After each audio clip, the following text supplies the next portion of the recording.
আসসালামু আলাইকুম রহমতুল্লাহি অবরকাতুহু।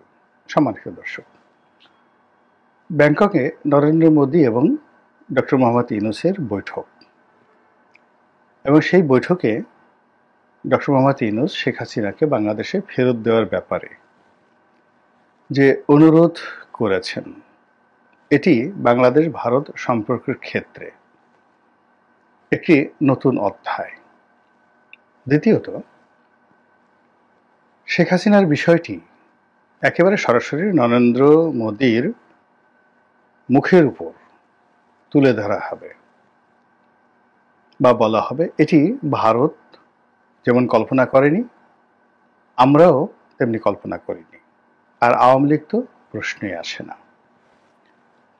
ফলে আগামীতে ভারত বাংলাদেশের রাজনীতিতে নাক গলাবে, শেখ হাসিনাকে বাংলাদেশে পাঠাবে, এমনকি শেখ হাসিনার জন্য সার্জিক্যাল স্ট্রাইক করবে, এদেশে সৈন্য পাঠিয়ে তারা শেখ হাসিনাকে ক্ষমতায় বসাবে, অথবা রয়ের বিভিন্ন এজেন্ট যারা রয়েছে তাদের মাধ্যমে রাজনৈতিক অস্থিতিশীলতা তৈরি করে আওয়ামী লীগকে পুনরায় ক্ষমতায় বসাবে।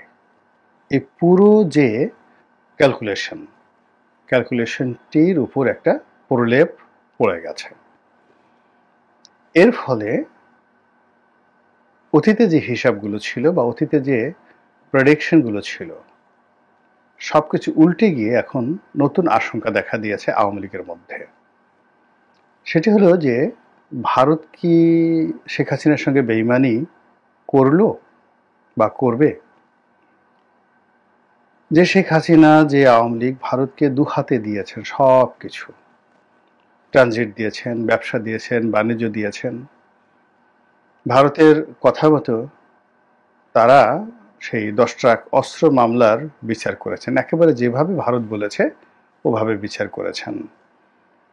ভারতের কথা মতো আমাদের এই জেলখানা থেকে বের করে উলফার অনুপ চেটিয়াকে ভারতের হাতে হস্তান্তর করা হয়েছে, এবং যে সকল ভারতীয় জঙ্গি গোষ্ঠী বিএনপি জমানাতে বাংলাদেশের মধ্যে ঢোকার সাহস পেত এবং এখান থেকে চীনের সহযোগিতা নিয়ে ভারতে তৎপরতা চালাতে পারত, বিশেষ করে আসামের উলফা, তাদেরকে পরিপূর্ণভাবে নির্মূল করে ভারতের বন্ধুত্বের আশায় আওয়ামী লীগ সবকিছু করেছে। এমনকি আমাদের রিজার্ভের একটি বিরাট অংশ সেটি আমেরিকার ফেডারেল রিজার্ভে না রেখে, কিংবা ব্যাংক অফ ইংল্যান্ডে না রেখে, কিংবা চীনে না রেখে এটি ভারতে রাখা হয়েছে। অলমোস্ট $2 বিলিয়ন মতো, আমি এক্স্যাক্টলি বলতে পারবো না, বাট আমি যেটা শুনেছি, এবং তাও আবার ডলারে নয়, রুপিতে। ফলে কি হলো, বাংলাদেশের টাকা ডলারে কনভার্ট করে রুপিতে পরিবর্তন করে ভারতে যেভাবে রাখা হয়েছে, এবং এখন যেভাবে রুপির মান কমে গেছে, ফলে ওই রিজার্ভের আমাদের কিন্তু বেশ একটা বিরাট ক্ষয়ক্ষতি হয়ে গেছে। তো এত কিছু যে শেখ হাসিনা করেছেন, জলে স্থলে আকাশপথে, যেভাবে তিনি তাদেরকে ট্রানজিট দিয়েছেন, যেভাবে বাংলাদেশের ভিতর দিয়ে সামরিক পণ্য পরিবহন করার জন্য যেভাবে MOU স্বাক্ষর করেছেন, যেভাবে তিস্তার প্রকল্প নিয়ে মুখ খুলেননি এবং ভারতের কাছ থেকে লেভি বাবদ বা চার্জ বাবদ কোনো টাকা আদায় করাটাকে অভদ্রতা হিসেবে মনে করেছেন, এবং ভারত বাংলাদেশের সম্পর্ককে, যেখানে ভাই বোনের সম্পর্ক, স্বামী স্ত্রীর সম্পর্ক বলে আওয়ামী লীগের নেতারা যেখানে সকাল বিকাল যাকে বলে বুক ফাটিয়ে, গলা ফাটিয়ে তারা প্রকাশ করতেন যে ভারত তাদের অকৃত্রিম বন্ধু। তো সেই ভারত কি করে ডক্টর মোহাম্মদ ইউনূসের সঙ্গে একটি বৈঠক করলো? কি দরকার ছিল? 2 নম্বর হলো, আবার সেই বৈঠকের সময় যখন ডক্টর মোহাম্মদ ইউনূস এরকম একটা কথা বললেন, শেখ হাসিনাকে ফেরত দেওয়ার বিষয়, সেটি নিয়ে ভারত একটা টু শব্দ উচ্চারণ করলো না, কিংবা যে কথাগুলো ইতিপূর্বে ভারতের পক্ষ থেকে ভারতীয় মিডিয়া বলার চেষ্টা করেছে যে যতদিন পর্যন্ত বাংলাদেশে একটি নির্বাচিত সরকার না আসবে ততদিন পর্যন্ত বাংলাদেশের সঙ্গে সম্পর্ক স্বাভাবিক হবে না, এই কথা দ্বারা যেটি স্পষ্টত বোঝানো হয়েছে সেটি হলো ডক্টর মোহাম্মদ ইউনূসের সরকার নির্বাচিত সরকার নয়, এবং তারা এটিকে বৈধ মনে করেন কি করেন না সেটা দ্বিতীয় প্রশ্ন। কাজেই তাদের সঙ্গে কোনো লং টার্ম সম্পর্কে তারা যাবে না। ডে টু ডে যে সমস্ত কর্মকাণ্ড হচ্ছে ভারতের সঙ্গে ব্যবসা বাণিজ্য, সেগুলো চলতে থাকবে। কিন্তু এই কথা থেকে একদম 180 ডিগ্রি অ্যাঙ্গেলে উল্টে গিয়ে এমন কি হলো ভারতের যে তারা ডক্টর মোহাম্মদ ইউনূসের সঙ্গে বৈঠক করলেন এবং স্বয়ং নরেন্দ্র মোদী শেখ হাসিনাকে ফেরত দেওয়া হবে এই কথা তিনি শুনে গেলেন এবং একটি টু শব্দ করতে পারলেন না। ডক্টর মোহাম্মদ ইউনূসকে একটা কাউন্টার প্রশ্ন করতে পারলেন না, নট এ সিঙ্গেল কাউন্টার প্রশ্ন। তিনি যে সকল কথাবার্তা বলেছেন, ভারতীয় পররাষ্ট্র সচিব মিস্টার বিক্রম মিশ্র তিনি যে সকল কথা বলেছেন, বা মিস্টার নরেন্দ্র মোদী তার টুইটে যে সকল কথা বলেছেন, এগুলো খুবই গতানুগতিক। তারা সীমান্তে অনুপ্রবেশ করতে দেবে না, সীমান্তে কড়াকড়ি হবে। তারপরে তারা বলেছেন যে বাংলাদেশের সংখ্যালঘু নির্যাতন যেটা হচ্ছে সেটা নিয়ে তারা খুবই উদ্বিগ্ন। তো বাংলাদেশে যদি সংখ্যালঘু নির্যাতন হয়ে থাকে সেটা নিয়ে তো আমরাও উদ্বিগ্ন, বাংলাদেশ উদ্বিগ্ন, ভারতের উদ্বিগ্ন হওয়ার কি আছে, আমেরিকার উদ্বিগ্ন, তারাও উদ্বিগ্ন। তো এগুলো খুব কমন কথাবার্তা, কিন্তু এই সকল কমন কথাবার্তার বাইরে একেবারে আনকমন কথাবার্তা হলো শেখ হাসিনাকে ফেরত চেয়েছেন ডক্টর মোহাম্মদ ইউনূস। ফলে কি হলো, আওয়ামী লীগের মধ্যে ভীষণ রকম হতাশা ছড়িয়ে পড়েছে, অস্থিরতা ছড়িয়ে পড়েছে, এবং সবাই বলার চেষ্টা করছেন যে ভারত আসলে কি শেখ হাসিনার সঙ্গে বেইমানি করেছে কিনা বা করবে কিনা। যদি সত্যিকার অর্থে ডক্টর মোহাম্মদ ইউনূসের হাতে শেখ হাসিনাকে প্রত্যাবর্তন করতে দেয়া হয় বা প্রত্যাবর্তন করা হয়, ও মাই গড, আওয়ামী লীগের জন্য একটা ডিজাস্টার হয়ে যাবে, ভীষণ রকম ডিজাস্টার হয়ে যাবে। আওয়ামী লীগের যারা ভারতে পালিয়ে আছেন, অনেক স্ত্রী পুত্র নিয়ে, অনেকে একাকী, অনেকে সারা ভারতে ছড়িয়ে আছেন, তাদের সবার মধ্যে কিয়ামতের আতঙ্ক শুরু হয়ে যাবে। ইতিমধ্যে আমাদের বাংলাদেশের বিভিন্ন সোশ্যাল মিডিয়াতে আমরা দেখতে পাচ্ছি বা কথাবার্তা শুনতে পাচ্ছি, সেটি হলো যে ভারতে এই অবৈধ আওয়ামী লীগ নেতাদেরকে ধরার জন্য একটা সাঁড়াশি অভিযান চালানো হবে। এটি সত্য মিথ্যা আমরা বলতে পারবো না, কিন্তু বাংলাদেশে এই ধরনের কথাবার্তা হচ্ছে। যেখানে ডক্টর মোহাম্মদ ইউনূসের সঙ্গে নরেন্দ্র মোদীর একটা বৈঠক হতে পারে আমরা বিশ্বাস করতে পারিনি, কিন্তু সেটা হয়েছে। তো সেক্ষেত্রে যদি বাংলাদেশে যারা পালিয়ে আছেন তাদের সবার বিরুদ্ধে মামলা আছে, মোকদ্দমা আছে, তাদের ব্যাপারে সরকার ফুটনোট পাঠায়, ভার্বাল নোট পাঠায় এবং ইন্টারপোলের মাধ্যমে রেড অ্যালার্ট জারি করে, ফলে তাদেরকে ধরার জন্য যদি ভারতীয় পুলিশ সেটি কার্যকর করে, তাহলে বোঝার চেষ্টা করেন যে কী অবস্থা তৈরি হয়ে যাবে। এর কারণ হলো ভারত তো সবার জন্য ঝুঁকি নিতে পারবে না।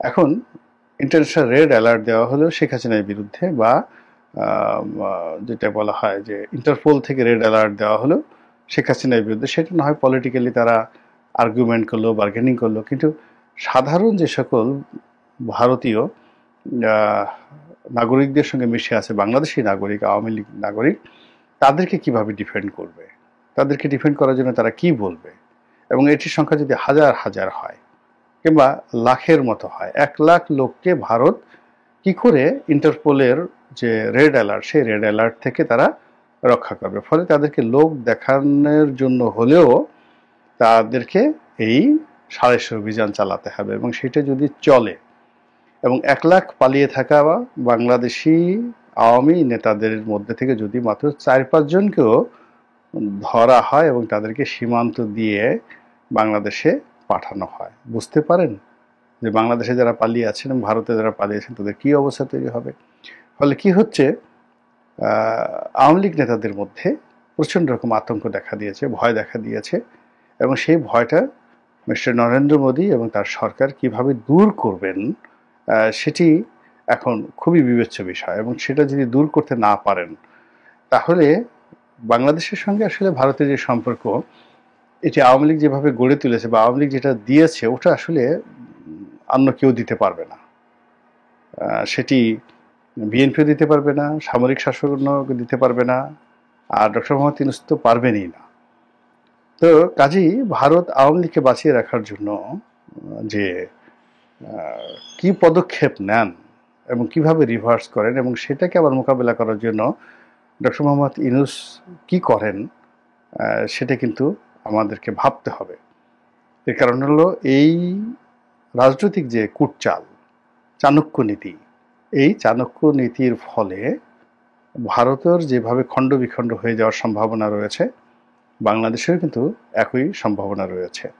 অনেক সময় বেশি যে সকল সাপুড়ে খুব বেশি খেলে তারা কিন্তু সাপের কামড়েই মারা যায়। আওয়ামী লীগের সঙ্গে ভারত খেলেছে, ৭৩ সনে খেলেছে, ৭৪-এ খেলেছে, এমনকি মুক্তিযুদ্ধের সময় খেলেছে। স্পষ্টতই মুক্তিযুদ্ধের সময় ভারতের যারা দালাল ছিল তাদের কে ভারত যেভাবে হ্যান্ডেল করেছে, আর আওয়ামী লীগের মধ্যে যারা ভারতের দালাল ছিলেন না, বেশ করে বঙ্গবন্ধু ভারতের দালাল ছিলেন না, একথা সত্য। তিনি স্বাধীনতা চেয়েছেন, সার্বভৌমত্ব চেয়েছেন, অখণ্ড পাকিস্তানের প্রধানমন্ত্রী হতে চেয়েছেন, হোয়াট এভার ইজ বেটার, যেটা আগে আসে। কিন্তু তিনি ভারতের দালাল হবেন বা হতে চেয়েছেন, এটা সম্ভব নয়, বিশ্বাস করা সম্ভব নয়। এটি যারা রাজনৈতিক বিশ্লেষক, যারা ইতিহাস জানেন, তারা খুব ভালো করে জানেন যে বঙ্গবন্ধুর সঙ্গে আসলে দিল্লির কেমন সম্পর্ক ছিল আর পিন্ডির কেমন সম্পর্ক ছিল। তিনি অখণ্ড পাকিস্তান চেয়েছেন, শেষ সময়টা পর্যন্ত প্রাণান্তভাবে তিনি চেয়েছেন, এটা সত্য কথা। তারপর তিনি অখণ্ড পাকিস্তানের মধ্যে বাংলাদেশের মান মর্যাদা, স্বায়ত্ত শাসন এসব পরিপূর্ণভাবে তিনি চেয়েছেন, বাঙালির অধিকার চেয়েছেন। কিন্তু তিনি বিচ্ছিন্নতাবাদী হতে একেবারে চেয়েছেন, স্বাধীন চেয়েছেন। এটি যদি 25শে মার্চ ঘটনা না ঘটতো তাহলে এটি হতো না। 25শে মার্চে পাকিস্তানি কারণে মূলত 26শে মার্চ ঘটেছে, এটা বাস্তবতা, এটা কোনো অস্বীকার করার উপায় নাই। আর ভারত সেই আগরতলা ষড়যন্ত্র মামলা থেকে শুরু করে 1958 সন থেকে বাংলাদেশের বিরুদ্ধে যেভাবে লেগে আছে এবং যেভাবে আওয়ামী লীগের মধ্যে তাদের দালাল শ্রেণী তৈরি করে রেখেছিল, সেই দালালদের কারণে মুক্তিযুদ্ধের সময় মুজিব বাহিনী হয়েছে, সেই দালালদের কারণে জাসদ হয়েছে, সেই দালালদের কারণে খন্দকার মোশতাক তৈরি হয়েছে, সেই দালালদের কারণে বঙ্গবন্ধুর হত্যাকাণ্ড ঘটেছে। একই অবস্থা আওয়ামী লীগের ক্ষেত্রে হয়েছে 2014 থেকে। আওয়ামী লীগের মধ্যে একটা বিরাট প্রো আমেরিকান গ্রুপ ছিল, আওয়ামী লীগের মধ্যে একটা বিরাট প্রো ইন্ডিয়ান গ্রুপ ছিল, আর তারা শেখ হাসিনাকে সকাল একবার আমেরিকার দিকে নিয়ে যেতেন, বিকেল একবার ভারত দিকে নিয়ে যেতেন, আর ভোর রাত্রে নিয়ে যেতেন চীনের দিকে। আর এই 3বার 3 ধরনের সিদ্ধান্ত নেওয়ার কারণে, প্রতিদিন 3 ধরনের মনোভাবের কারণে শেখ হাসিনা কোনো পক্ষের বিশ্বাস এবং আস্থা অর্জন করতে পারেননি। ফলে শেখ হাসিনাকে একটা শিক্ষা দেওয়ার জন্য ভারত বিভিন্ন সময় চেষ্টা করেছে, চাপ প্রয়োগ করেছে, অপমান করেছে, কষ্ট দিয়েছে, এবং তারই ধারাবাহিকতায় এই লাস্টে যে ঘটনাটি ঘটছে সেই ঘটনার প্রেক্ষাপটে তিনি এখন দিল্লিতে আছেন। কাজেই দিল্লি যদি তাকে বাংলাদেশের হাতে তুলে দেয়, এটা অস্বাভাবিক কিছু নয়। আল্লাহ আমাদের সবাইকে হেদায়েত দান করুন এবং হেফাজত করুন। আসসালামু আলাইকুম ওয়া রাহমাতুল্লাহি ওয়া বারাকাতুহু।